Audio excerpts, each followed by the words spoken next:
안녕하세요, 청취자 여러분들. 저 역시도 이 채널을 즐겨 듣는 청취자인데, 오늘은 무슨 용기가 났는지 이렇게 컴퓨터 앞에 앉아 사연을 적고 있네요. 아마도 엊그제 이 채널에서 들었던 사연 때문일 것 같아요. 세상에 저만 이런 일을 겪은 줄 알고 살다가 저보다도 더한 일들을 겪으신 분들도 많이 계시다는 것을 알게 되고 용기를 내봅니다. 사람으로서 기본적으로 갖추어야 할 것들도 갖추지 못한 사람들이 가까운 사람이라면 세상 살아가는 것이 정말 힘이 든답니다. 제가 바로 그랬었어요. 이제는 모두 지난 일이 되었지만 제 가슴 깊숙한 곳에서 가끔씩 살아꿈틀대는 사연들을 지금 바로 꺼내보도록 할게요. 남들처럼 행복하게 지내지 못했던 제 어린 시절은 주로 동생을 봐주는데 많은 시간을 보냈었어요. 3살 터울이 나는 남동생이 있었는데 항상 바쁘게 일을 하시는 부모님을 대신해서 제가 주로 돌보았죠. 제가 기억나는 것은 아빠는 몇 달에 한 번씩 집에 들어오시는 분이셨습니다. 배를 타는 일을 한다고만 엄마한테 들었었는데 몇 달 만에 만나는 아빠는 뭔가 조금씩 멀어지는 그런 느낌이었었어요. 처음에는 애교도 부리고 아빠한테 예쁨을 받으려고 노력도 해봤지만 왠지 모른 어색한 기류 때문에 저도 어느 순간부터는 그렇게 하지 않은 것으로 기억하고 있어요. 그리고 아빠 역시 딸인 저보다는 남자인 동생을 주로 많이 예뻐하시면서 항상 자신의 대를 이어줄 놈이라는 말을 하셨었어요. 그런 아빠를 보면서 질투도 엄청 많이 느꼈던 것 같아요. 왜 나는 안 예뻐하실까 하면서 말이죠. 반면에 엄마는 제게 엄청난 믿음과 사랑을 주셨습니다. 아무래도 바쁜 엄마를 대신해서 제가 집안일도 많이 하고 동생도 돌봐줘서 그러셨던 것 같기도 해요. 그렇게 몇 년의 시간을 보낸 후 아빠는 더 이상 몇 달에 한 번도 집에 들어오지 않으셨어요. 사실 아빠는 배를 타는 일을 하셨던 것이 아니라 엄마와 이혼을 하셨던 것이었더라고요. 엄마는 저희 둘을 키우며 지내셨고 아빠는 다른 여자와 결혼을 하셔서 새 가정을 꾸리셨었기에 몇 달에 한 번씩 집에 와서 저희 얼굴을 보고 저희 남매가 잠이 들면 돌아가셨던 모양이에요. 아무튼 저희 가족은 엄마와 저, 그리고 남동생 셋뿐이었습니다. 동생은 제게 눈에 넣어도 아프지 않을 동생이에요. 서로 싸우고 다투고 할 여력도 없이 저는 온전히 동생을 보호자로서 지켜줘야 할 시간이 많았었거든요. 한 번은 동생이 제게 라면을 끓여준다고 서투른 솜씨로 가스레인지를 사용하다가 손을 대인 적이 있었어요. 그때 얼마나 속이 상했는지 동생을 때리면서 소리소리를 질렀던 기억도 나네요. 누가 이런 거 끓여달래? 어? 왜 다치고 그래? 이게 얼마나 위험한 건데 손을 대. 난 누나가 배고플까봐. 누나가 맨날 나 라면 끓여주니까 미안해서. 누나 배 안 고파. 안 고프다고. 그러니까 앞으로는 절대로 이런 쓸데없는 짓 하지 마. 알았어? 알았냐고. 미안해. 알았어. 2번 다시는 안 그럴게. 동생의 등짝을 몇 대 때리면서 소리를 지르고 나서야 저는 그제야 제정신으로 돌아왔었죠. 얼마나 속이 상했던지 그러고 나서 한참을 울었던 기억도 나네요. 그때 대인 상처로 인해서 동생은 왼쪽 손목 쪽에 자그마한 화상 자국도 있습니다. 그 자국을 보면 아직도 그때의 기억이 새록새록 떠오르죠. 엄마는 이런 제게 많이 의지하셨던 것 같아요. 남편과는 이혼을 했고 혼자서 집안일도 해야 하고 돈도 벌어야 하셨기에 하루하루가 힘드신 상황이잖아요. 그래서 때로는 술을 한 잔 마시면서 제게 하지 않아도 될 말씀까지 하면서 속내를 털어놓으셨어요. 우리 딸은 어떤 남자랑 결혼하고 싶어? 어? 결혼? 나 결혼 안 할 거야. 엄마랑 동생이랑 셋이 이렇게 살 거야. 내가 돈도 많이 벌어서 좋은 집도 사주고 그럴 거야. 그래. 우리 딸은 절대로 결혼하지 마. 엄마처럼 불행해질까 엄마가 너무 두렵고 무섭다. 처음엔 다 착한 놈처럼 나 좋다고 쫓아다녀도 나중에는 다 똑같아. 남자라는 족속은 다 똑같다고. 너는 절대로 엄마 같은 삶을 살지 마, 알았지? 절대 결혼하지 마. 알았어, 엄마. 알았어. 엄마 이제 술 그만 마셔. 혀가 꼬부라지는 엄마에게서 술잔을 뺏고 상을 치우는 일은 언제나 저의 몫이었습니다. 그런 엄마의 모습은 시간이 갈수록 잦아졌고 저는 그런 집안이 싫기도 했었어요. 남동생은 말썽을 좀 피우는 아이로 자라고 있었습니다. 학교에서 가끔 싸움도 하고 다니고 동네에서도 다른 어른들에게 가끔 혼이 나기도 하는 그런 아이였죠. 중학생쯤 되고 나니 엄마 말씀도 잘 듣지 않고 대드는데 솔직히 그런 동생에게 많이 실망도 했었어요.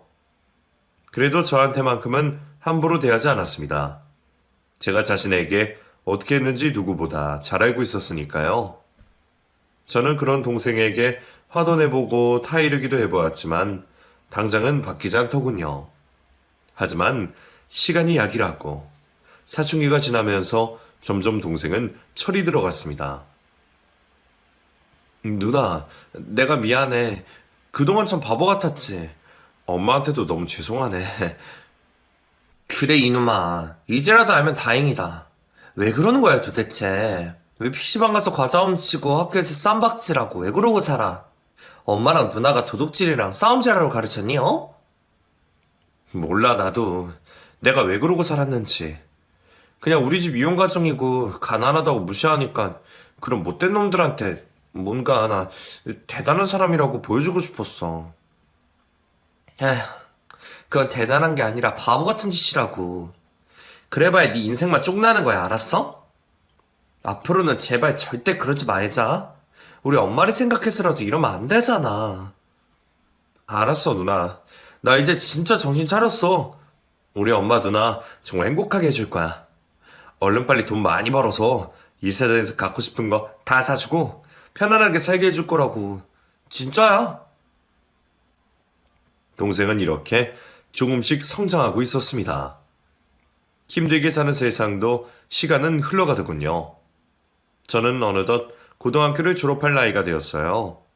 그 당시에 엄마의 건강이 좀 좋지 않으셔서 저는 고등학교 졸업식도 못 가고 겨울방학 때부터 일을 시작했었어요. 일하지 못하시는 엄마 대신에 제가 생활비를 벌어야 했거든요. 알바를 2탕, 3탕씩 뛰면서 돈 되는 일은 모두 다 했었습니다. 그 돈으로 집에 공과금도 냈고 장도 봤으며 동생의 학교에 들어가는 돈도 내주었죠. 돈 1,000원이 아까워서 때로는 버스 대신 걸어가는 길을 택할 때도 있을 정도로 저는 아끼면서 살아갔습니다. 이런 제 모습이 너무 안타까웠는지 엄마는 많이 신세한탄하셨어요. 나는 엄마 자격도 없는 년이다. 내가 이러고 살아서 뭐해? 나 같은 거 빨리 죽어야지. 그래야 내 딸 아들이 행복할 거야. 그럴 거야. 엄마, 그게 무슨 말이야. 엄마가 우리 곁에 있어야 우리가 살아가는 힘이 되지. 절대 그런 말 하지 마. 제발. 엄마 알았지? 저는 그렇게 힘든 와중에서도 엄마를 애써 달래드렸어요. 하지만 엄마는 힘을 내지 못하시더라고요. 아프신 와중에도 술을 많이 드셨고 술만 드시면 울면서 아빠 욕을 많이 하셨죠. 그런 모습을 보는 저와 동생은 정말 너무나도 힘이 들었습니다. 듬직한 나무처럼 저희를 돌봐주시던 엄마가 왜 이렇게 약해지셨는지 그 모습에 가슴이 아프기도 했고요. 엄마는 결국 큰 병을 얻게 되셨고 제가 22살이 되던 그 겨울에 세상을 떠나셨습니다. 그 당시에 동생은 고등학교 3학년이었고 제가 무슨 일이 있어도 대학을 보내려고 안간힘을 쓰고 있던 중이었어요. 그런데 엄마의 죽음이 너무나도 큰 충격으로 다가왔고 생각을 고쳐먹더군요. 누나, 나 대학 안 가. 바로 돈 벌 거야. 뭐라도 해서 미친 듯이 돈 벌 거라고. 야, 안 돼. 내가 너 대학 보낸다고 했잖아. 누나가 지금 너 학원도 보내고 그러고 있는데 그딴 말 하지 마. 누나, 지금 나한테 대학이 뭐가 필요해? 엄마 죽은 거 안 보여? 엄마가 왜 이렇게 됐어? 돈 없어서 이렇게 된 거라고. 돈이 없어서 힘든 상황이 계속되니까 결국 이렇게 허망하게 우리 곁을 떠난 거라고. 이 와중에 대학 나와서 뭐 할 건데? 대학 나오면 돈 많이 벌 수 있어? 그런 거야? 그래도 대학을 나오면 사회에서 인정도 받고 월급도 많이 받더라. 나는 몰라도 너 무시당하는 걸 나는 못 봐, 절대로. 동생과 저는 대학 문제로 의견이 대립되었고 며칠간 말도 하지 않을 정도로 심각한 상황이 되었죠. 그리고 결국 동생은 다니던 학원도 그만두고 대학교 원서를 쓰지 않았습니다. 고등학교를 졸업하자마자 군대에 자원 입대를 해버렸고 그렇게 저와 당분간 헤어지게 되었어요. 처음에는 동생을 원망하기도 했지만 그래도 제 하나밖에 없는 가족이었어요. 아빠는 엄마 장례식 때 보았지만 두 번 다시는 연락하고 싶지 않을 정도로 멀어진 느낌이었거든요. 엄마까지 없어지니 저희는 서로를 더욱더 의지할 수밖에 없었습니다. 그렇게 저는 저 나름대로 열심히 일을 하며 살았고 동생은 군대에서 성실하게 생활하며 지냈어요. 제대를 하고 나서 사회에 나오자마자 아는 형의 가게를 쫓아다니며 일을 배우겠다고 했습니다. 평범하고 안정된 직장을 얻었으면 좋겠다 싶은 제 바람과는 다르게 동생은 매우 도전적인 일을 하려고 했었죠. 동생은 지방 멀리 떨어진 곳에 가서 일을 해야 했었기에 결국 저와 떨어져 살게 되었어요. 그때 저는 남편을 만났습니다. 주말에 알바를 하던 작은 카페가 있었는데 그곳의 단골 손님이 바로 남편이었죠. 제가 좀 일도 열심히 하고 싹싹하다는 소문을 많이 듣는 편이었거든요. 남편은 그런 제 모습을 오랫동안 지켜보더니 제게 관심이 있었던 모양이더라고요. 카페에 올 때마다 제게 이런저런 말을 하긴 했었는데 처음에는 제가 별로 관심이 없어서 그런지 별 생각도 안 하고 있었어요. 그런데 매번 같은 요일 비슷한 시간대에 오다 보니 저도 그 사람을 기억하게 되었죠. 오늘 날씨 정말 좋죠? 하늘 보셨어요? 아, 네? 아, 네네, 정말 좋네요. 아까 출근하면서 보니까 정말 예쁘더라고요. 근데 왜 주말만 오세요? 제가 그쪽 계실까 하고 주중에도 가끔 오는데 안 계시더라고요. 주중에는 다른 직장에 다니고 있고요. 주말만 알바하고 있어요. 저를 찾으셨어요? 그럼요, 찾았죠. 너무 성격도 좋으시고 웃는 얼굴이 사람을 기분 좋게 해주시거든요. 그래서 좀 더 자주 뵙고 싶어서. 아, 네. 감사합니다, 손님. 그럼 오늘은 몇 시에 끝나시는 거예요? 끝나고 시간 되시면 밥 한 끼 같이 먹고 싶어서요. 멀끔하게 생긴 손님이 제게 관심을 가져주는 것 같아서 처음엔 그저 너무 좋기만 했어요. 이성이 평소에 제게 적극적인 모습을 보여준 적은 거의 없었거든요. 제가 돈 벌고 생활하느라 이런 쪽에 관심조차 두지 못한 것도 사실이고요. 뭐에 홀렸는지 저는 그날 그 남자와 함께 밥을 먹게 되었습니다. 그 남자는 지방이었지만 꽤 좋은 대학을 나왔고 직장도 괜찮은 곳에 다니고 있더라고요. 제가 주말에 일했던 그 카페가 대학가 부근이었는데 그 대학 출신이라는 얘기를 들었어요. 고등학교만 간신히 졸업하고 사회에 나와 이 일 저 일하고 있던 저는 솔직히 자신감이 없었습니다. 특히나 학벌이나 토익 같은 얘기들은 저를 많이 위축되게 만들었었죠. 그 남자도 제게 어느 대학 출신이라고 물었었는데 맨날 이런 부분 때문에 위축된 제 자신이 싫어서 그날은 아주 당당하게 큰 소리로 말을 해버렸어요. 아, 저 고졸이에요. 고등학교 졸업하고 사회에 나와서 열심히 일하고 있죠. 대학이 꼭 인생의 전부는 아니니까요. 아, 그럼요. 꼭 전부는 아니죠. 오해는 마세요. 저는 그저 혹시 같은 학교 출신인가 해서 여쭤본 거니까요. 저도 가고 싶긴 했는데 집안 사정도 그랬고 동생도 돌봐야 했었기에 어쩔 수가 없었네요. 대학생활 재미있으셨어요? 궁금하긴 해요. 뭐, 그렇죠. 그냥 맨날 놀러 다니고 술 마시고 연애하고 그러느라. 오히려 자신감 있는 제 모습이 보기 좋았는지 그 남자는 그 뒤로 더욱더 제게 호감을 드러내기 시작했어요. 연락처도 물었고 사는 곳까지 물어보면서 주중에 근무하는 직장 위치까지 묻더라고요. 웬일인지 저도 숨기고 싶지 않아서 모든 것을 다 말해주었더니 속이 다 후련해졌습니다. 그리고 기분이 좋았어요. 저도 누군가한테 이렇게 관심받을 수 있구나 하는 마음에서요. 어린 시절 아빠에게 사랑받고 싶어서 몸부림을 쳤는데 아빠가 별로 관심을 주지 않아 상처받았던 제 모습이 데자뷰가 되면서 이번에는 뭔가 다른 결말이 있을 것 같다는 희망도 느껴졌어요. 그리고 그 남자와 주기적으로 만나는 사이가 되었어요. 영화도 같이 보고 밥도 먹고 또 다른 카페에 가서 이런저런 얘기도 많이 했죠.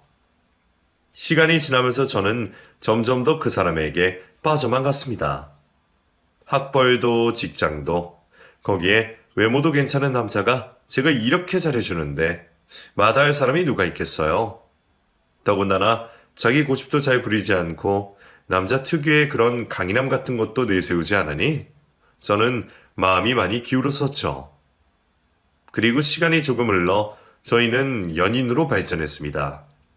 저는 사랑에 빠지면 정말 모든 것을 다 내어줄 만큼 헌신적인 사람인 것을 느끼는 시간이었던 것 같아요. 그 남자를 위해서 정말 최선의 노력을 다했거든요. 그 남자가 조금 아프다고 하면 새벽부터 일어나 죽을 만들어서 그 남자의 집 앞에 가져다 주고 출근을 하고 주말이 되면 알바를 하면서 샌드위치, 김밥 등을 만들어서 가져가곤 했어요. 혹시나 저를 기다리는 그 남자가 배가 고플까 봐서요. 저의 이런 헌신적인 사랑에 그 남자도 감동했고 저희는 점점 더 깊은 관계로 발전해 나갔습니다. 그런데 조금 한 가지 걸리는 부분이 있었어요. 남친은 겉으로 보여주는 것과 돈에 굉장히 많이 집착을 하는 것 같더라고요. 돈을 벌려면 다른 사람들보다 멋지게 옷을 입고 멋진 차를 타고 다녀야 한다면서 무리해서 외제차를 사려고 하질 않나. 카드값도 밀려있는 상태로 백화점에 가서 명품 옷을 사려고 하질 않나 하면서 말이죠. 그런 것에 너무 치중을 하다 보니까 카드값이 밀려있는 상태로 매월 받는 월급을 고스란히 카드값에 내고도 모자를 판국이었어요. 저는 그런 것을 절제하지 못하는 남친을 위해 특단의 조치를 내렸습니다. 자기 월급 받는 거 내가 관리해줄게. 카드도 내놔. 체크카드만 쓰고 신용카드는 당분간 금지야. 자기 나랑 결혼하고 싶다며. 이렇게 카드값 밀려있는 상태로 어떻게 결혼을 해? 적금은 붓고 있는 거야? 보험은 잘 들어놨고? 나는 이렇게 무분별하게 관리 못하는 남자랑 결혼하고 싶지 않아. 그러니까 내 말대로 하자. 알았지? 남친은 제 말을 들어줬어요. 그래서 저는 일단 남친이 밀려있는 카드값을 제 돈으로 갚아주고 남친의 월급 관리를 하기 시작했죠. 남친도 처음에는 잘 따라주어서 이대로 가면서 결혼하면 괜찮겠다는 생각을 했죠. 그런데 그때 제 남동생이 제게 애인이 있다는 것을 알고 어떤 사람이냐고 물으며 보고 싶어 하더라고요. 저는 바로 남친을 소개시켜 주었죠. 세상 하나뿐인 제 가족이라면서요. 그런데 동생은 제 남친을 별로 마음에 들어하지 않았습니다.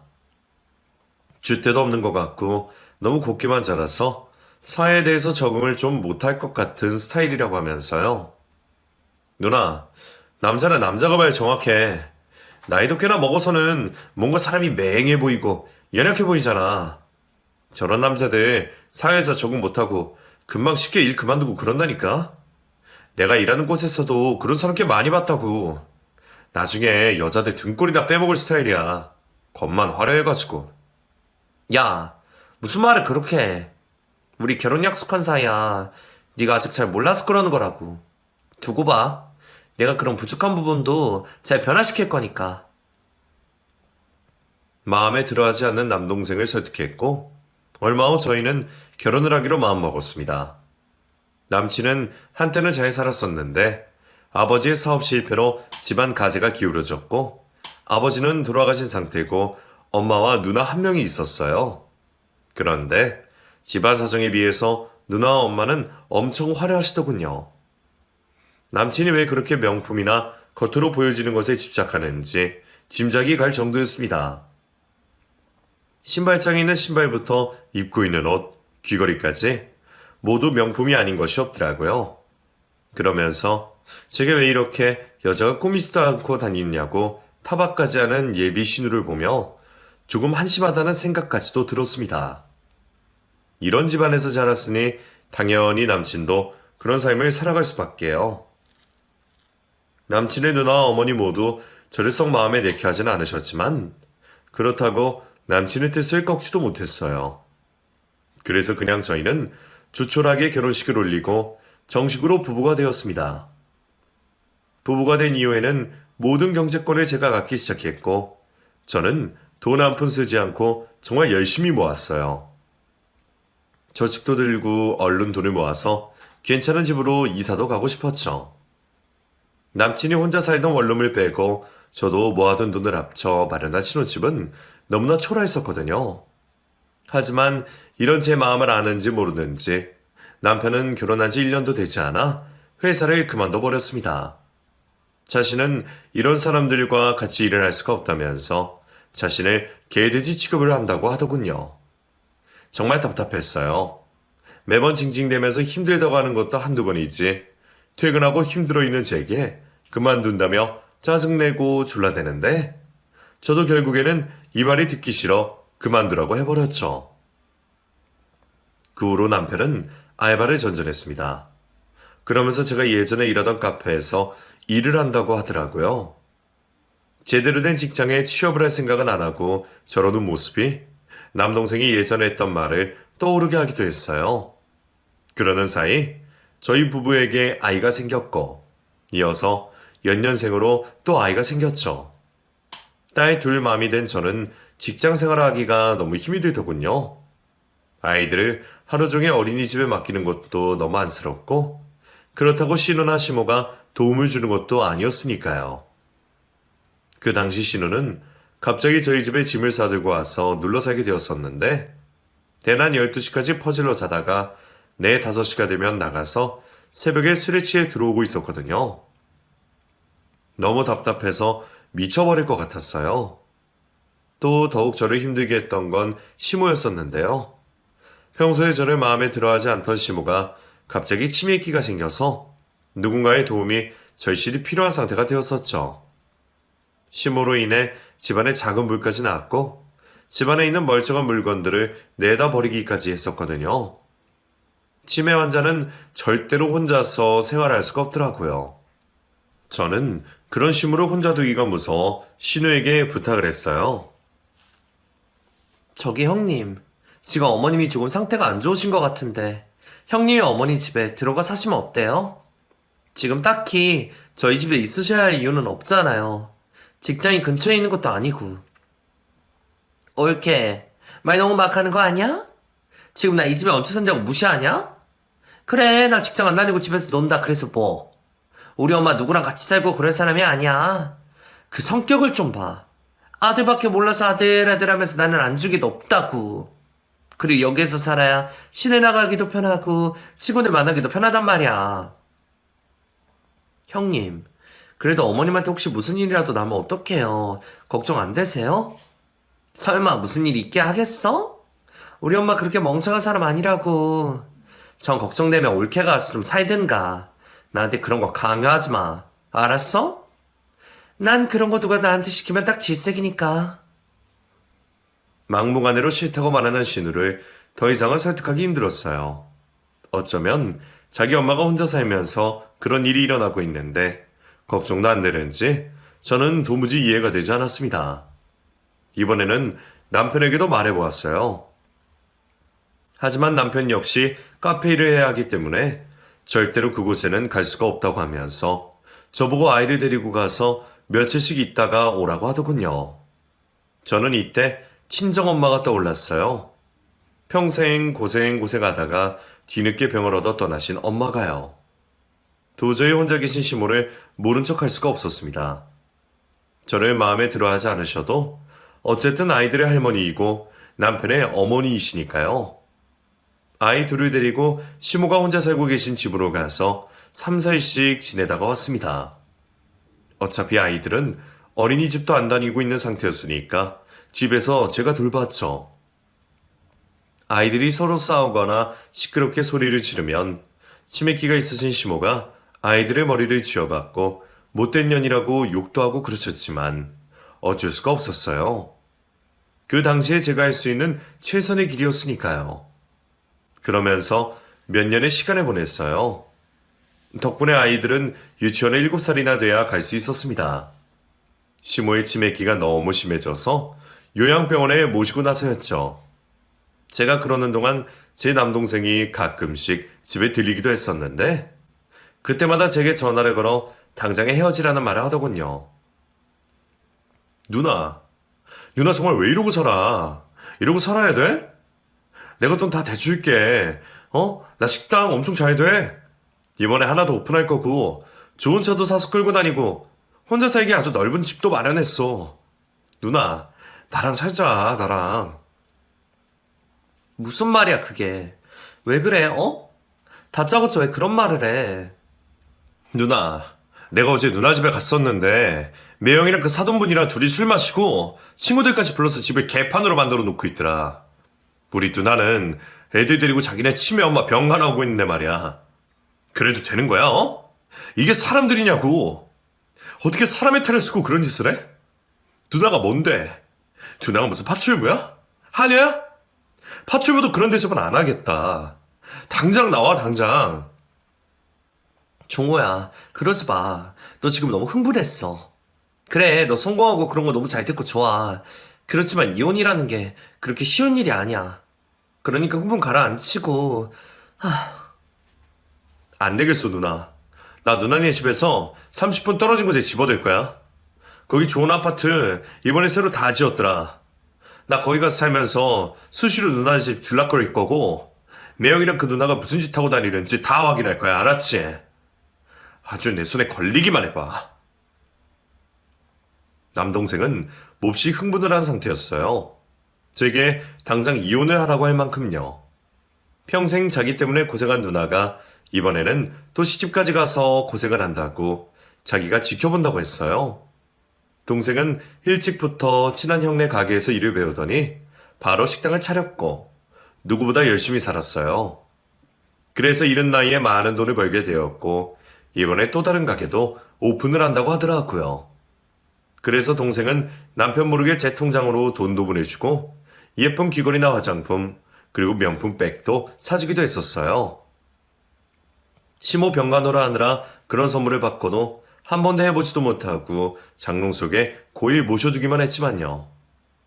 그렇게 시모가 요양원에 간 후에는 모든 것이 안정화가 되어가는 줄 알았어요.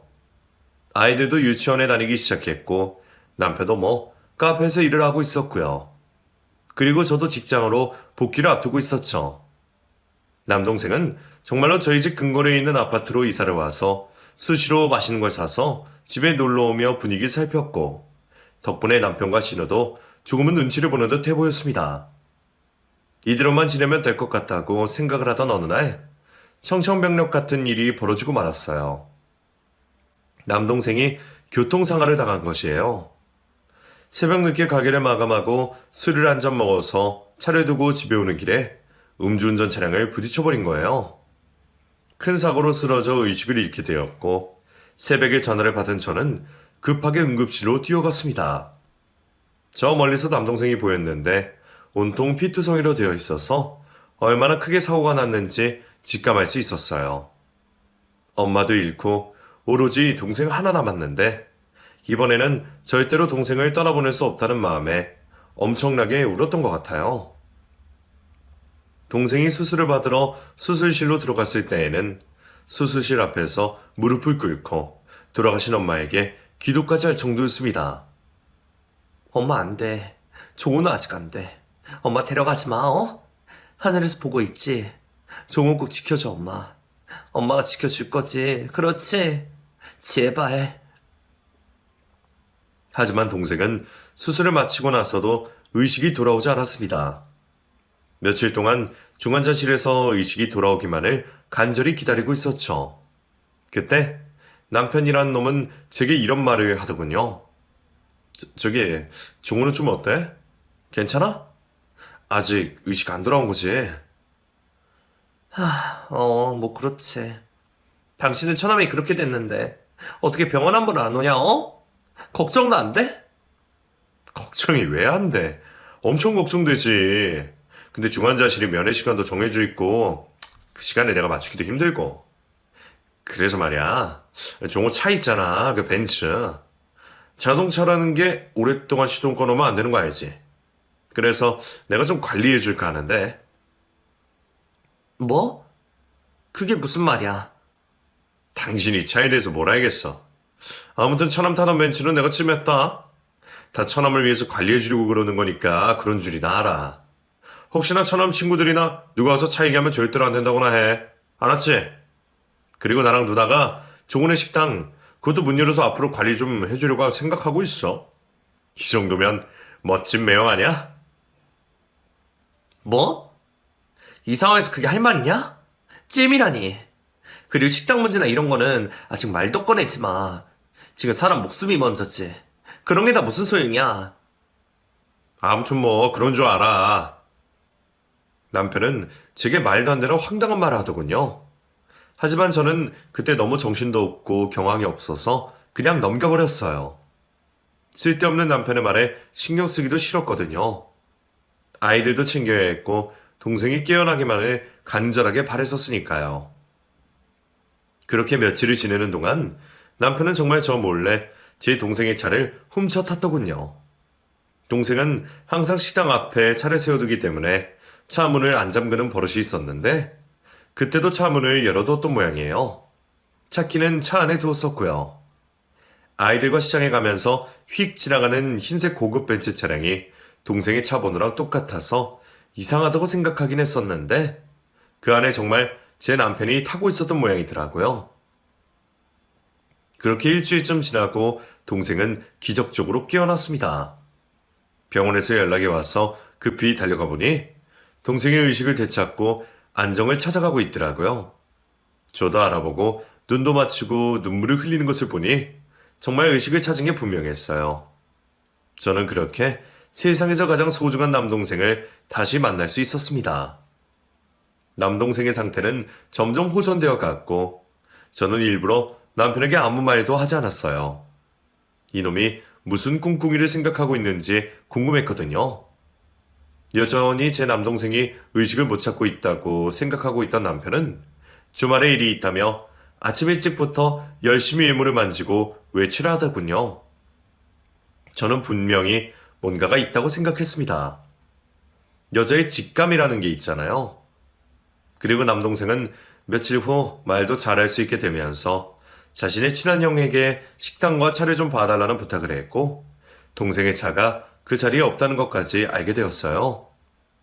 혹시나 해서 찾아본 저희 동네 골목 끝에 남동생의 흰색 벤츠가 주차되어 있었고 그 차 내비게이션과 블랙박스에서 남편이 상간녀를 태우고 이곳저곳을 돌아다닌 것을 확인하게 되었습니다. 그 사실을 알게 된 남동생은 제게 다 이야기를 했고 지인을 통해 아는 변호사까지 소개받은 상태이더군요. 누나 봤지? 내가 뭘 했어? 이놈 이런 놈이야. 이런 쓰레기라고. 누나가 이런 쓰레기랑 사는 꼴 더 이상은 못 봐. 그러니까 얼른 당장에 그만둬. 그만두자. 내가 도와줄게. 매형이란 그 쓰레기는 그동안 월급은 따박따박 갖다 준 거야? 누나, 거짓말에 생각하지 마. 더 이상 두둔하지도 말라고. 종호야, 흥분하지 마. 너 건강에도 안 좋아, 어? 그러니까 제발 흥분하지 말라고. 알았어. 나 이혼할게. 이혼한다고. 그동안 그 인간 카페 알바하면서 딱 돈 100만 원 주더라. 아이 둘 키우면서 살아가는데 나머지는 시어머니 병원비도 해야 한다고. 그냥 그래서 내가 적금 들어놓은 거 깨면서 생활했어. 아끼고 아끼면서. 바보같이 그냥 그러고 살았어. 누나, 하늘에 계신 엄마도 분명히 이혼하러 가셨을 거야. 고생만 뒤지게 한 누나, 이렇게 살고 하고 싶진 않아. 내가 시키는 대로만 해. 누나랑 애들 내가 책임질 거니까. 나 돈 많아. 돈 많이 벌었어. 남동생은 눈물까지 흘리며 제발 남편과 헤어지라는 말을 했고 저 또한 그동안 쌓이고 쌓였던 분노가 폭발하면서 더 이상은 참을 수가 없었어요. 그래서 그날 밤 기분 좋게 술에 취해 들어온 남편에게 얘기를 좀 하자고 했죠. 여보, 얘기 좀 해. 당신 내 동생 차 몰래 타고 어디를 그렇게 다닌 거야? 나 다 봤어. 내 동생도 다 봤다고. 어? 뭐라고? 난 그런 적 없는데. 차는 무슨 차. 그냥 말만 그렇게 한 거지. 내가 설마 그랬겠냐? 저놈은 사경을 헤매고 있는데? 종호, 더 이상 사경 헤매지 않아. 깨어났고 상태도 호전되어서 곧 퇴원해. 이미 차에 있는 블랙박스랑 다 찾아보고 말하는 거야. 우리 이혼해. 당신 같은 놈이랑 더 이상 사는 내가 너무 바보 같다. 당장 이혼해. 아니, 무슨 이혼이야, 이혼은. 내 사전에 이혼은 없어. 당신은 왜 그래? 우리 엄마 병원에서 진짜 죽는 걸 보고 싶어서 그래? 그러지 마. 내가 뭘 잘못했다고 이혼까지 하냐? 내가 다 설명할게. 설명한다고. 설명? 너 바람피지? 카페에서 알바하면서 만난 여자랑 아주 알콩달콩 잘도 쏘다녔던데 거기 다니면서 뭔 짓거리를 하고 다녔냐? 됐다. 설명할 필요도 없고 이미 증거도 다 있으니까 끝내자. 이대로 끝내. 끝내기, 뭘 끝낸단 말이야. 차 한 번 타고 간 걸 가지고 뭘 그래? 내가 뭐 다른 뜻이 있어서 그런 거냐? 아픈 처남 좀 잘 보살펴주고 식당이나 차랑 잘 유지시켜주려고 갈 좀 해주려고 한 것뿐인데 뭘 그래? 제발 그런 무서운 말 좀 그만해. 남편은 말까지 더듬으면서 제 눈치를 살피며 다시 생각하라고 말하더군요. 하지만 저는 이미 참을 만큼 참았고 더 이상 이해를 해줄 마음은 전혀 없었습니다. 시모가 아파도 신우고 남편이고 다 나몰라라 할 때 제가 가서 돌봐드리고 병원에 입원까지 시켜드렸는데 남편이란 작자는 뒤에서 딴짓을 하고 있는데 누가 좋아하겠어요? 그뿐만 아니라 결혼하고 얼마 되지 않아 회사까지 그만두고 알바를 했는데 최소한의 생활비도 주지 않고 자기 멋대로 쓰고 돌아다닌 남편을 더 이상은 용서하고 싶지 않았습니다. 남편으로서의 자격뿐만 아니라 아이 둘의 아빠로서도 자격이 없는 인간이거든요. 애초에 남동생의 말이 딱 맞았어요. 사회성 떨어지고 무능력한 것 같다고 했는데 진짜 남편은 그런 사람이었던 것을 그때는 왜 몰랐을까요? 남편에게 매몰차게 말을 하고 짐을 싸고 있으니 남편뿐만 아니라 신우까지 합세해 제 마음을 돌이키려고 하더군요. 신우는 외출했다가 들어왔는데 제가 그동안 아끼느라 메고 다니지도 못한 저의 명품백과 귀걸이를 하고 오더니만 저와 남편이 하는 대화를 듣고 끼어들었어요. 옳게. 저기 생각 좀 다시 해보자. 우리가 무슨 죄야? 뭘 그렇게 잘못했니? 그저 다 가족이랑 열심히 살아보려고 그런 거잖아. 내 동생도 많이 반성하고 있고 또 애가 착해서 거절을 못해서 여자 좀 잘 태어나 본데 절대 그런 애 아니야. 그거 옳게도 잘 알잖아. 그저 우리는 옳게 동생이 사고로 쓰러졌으니까 식당이랑 차량 관리를 해주려고 그런 거라고. 절대 오해하지 마, 절대로 그러지 마. 참, 나 기가 막혀서 말이 안 나오네요. 지금 그 가방이랑 귀걸이 제 거 아니에요? 어디 주인 허락도 없이 이렇게 막 가지고 다녀요. 그거 엄연히 도둑이에요, 도둑.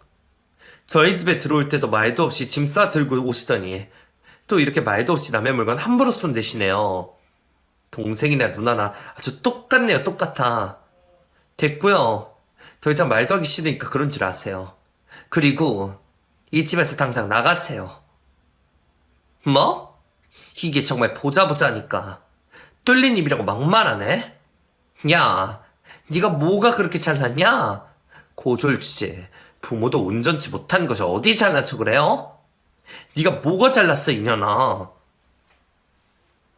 신우는 제 말을 듣고 몹시 흥분한 상태로 제게 욕까지 해댔습니다. 저는 더 이상은 참지 못했고 곧바로 집을 나가 남동생이 만나러 간 변호사를 만나서 이혼소장을 작성했어요. 그리고 남동생이 온전하게 깨어난 날 이혼소장을 남편의 얼굴에 던져버렸죠. 두 눈 똑똑히 트고 잘 봐, 이혼장. 그리고 당장 이 집에서 나가. 내가 이 집 살 때 돈 90% 이상 보탠 거 알지? 나머지 10%는 내가 해결해 줄 테니까 당장 이 집에서 나가. 네 누나도 같이. 남편은 어리둥절한 표정을 잠시 짓더니 갑자기 자세를 바꾸어 그 자리에서 무릎까지 꿇었어요. 그리고는 잘못했다고 두 손을 모아 싹싹 빌더니 제 바지가랑이를 붙잡기 시작했습니다. 여보 내 말 한 번만 들어봐. 왜 그래? 이거 다 오해라고 오해야. 이혼이라니 말도 안 돼. 우리 토끼 같은 아이들 어떻게 하고. 제발 제발 여보. 토끼 같은 자식? 야, 네가 자식 때는 던질 관심이라도 있었냐? 아들도 못 낳는 년이라고 나한테 구박하면서 애들 내팽개치고 딴 년이랑 놀아난 주제. 무슨 할 말 있다고. 너 참 낯짝도 두껍다. 이거 안 나? 당장 나?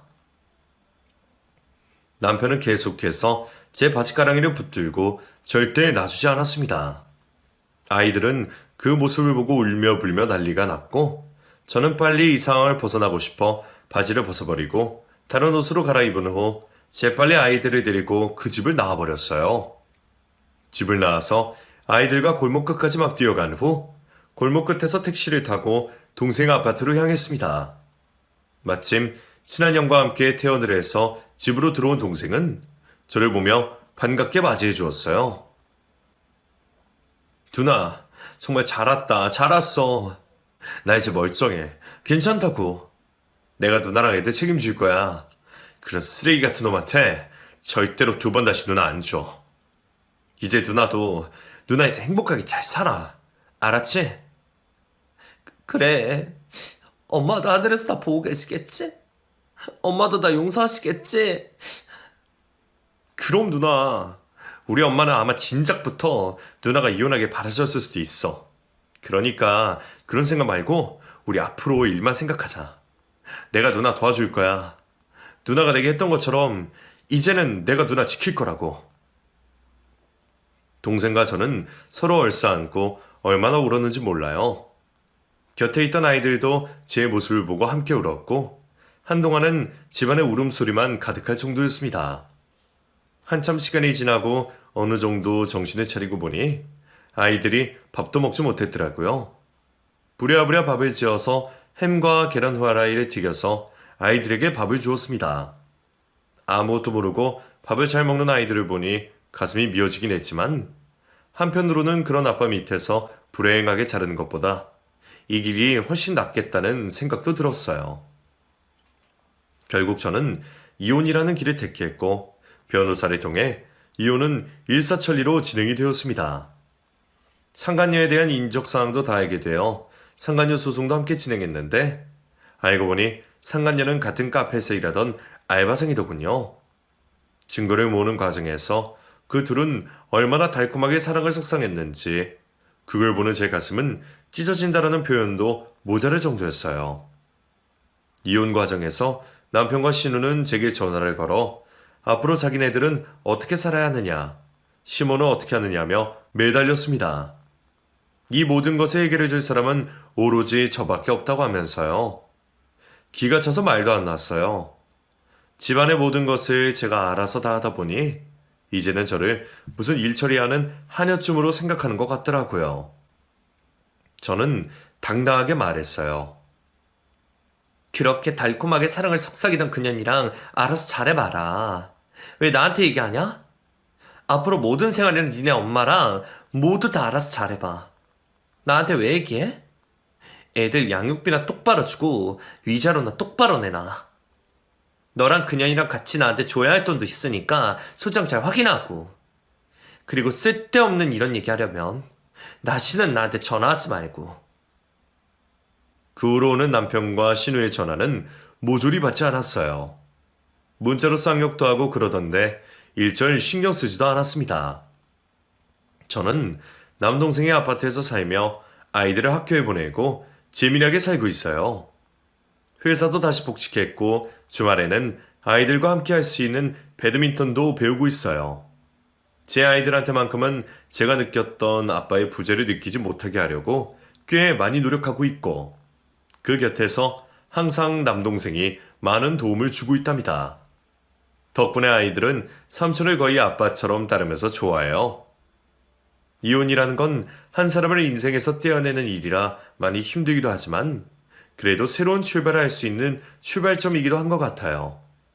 시간이 지나 보니 불행한 가정을 어떻게든 유지하려고 애쓰는 것보다 앞으로 더 많이 남은 미래를 위해 결정을 하는 것도 나쁘지 않을 것이라는 생각이 드네요. 불행한 가정을 위해 애쓰고 계신 많은 청취자 여러분들께 오늘은 이 말씀을 드리면서 끝을 맺고 싶네요. 이 세상에서 가장 중요한 건 나 자신이고 이혼한다고 죽지 않아요. 새로운 길이 또 열린답니다. 오히려 더 좋은 길이 될 수도 있으니 두려워하지 마세요. 그럼 이상으로 제 사연을 마치겠습니다. 끝까지 들어주셔서 감사드려요.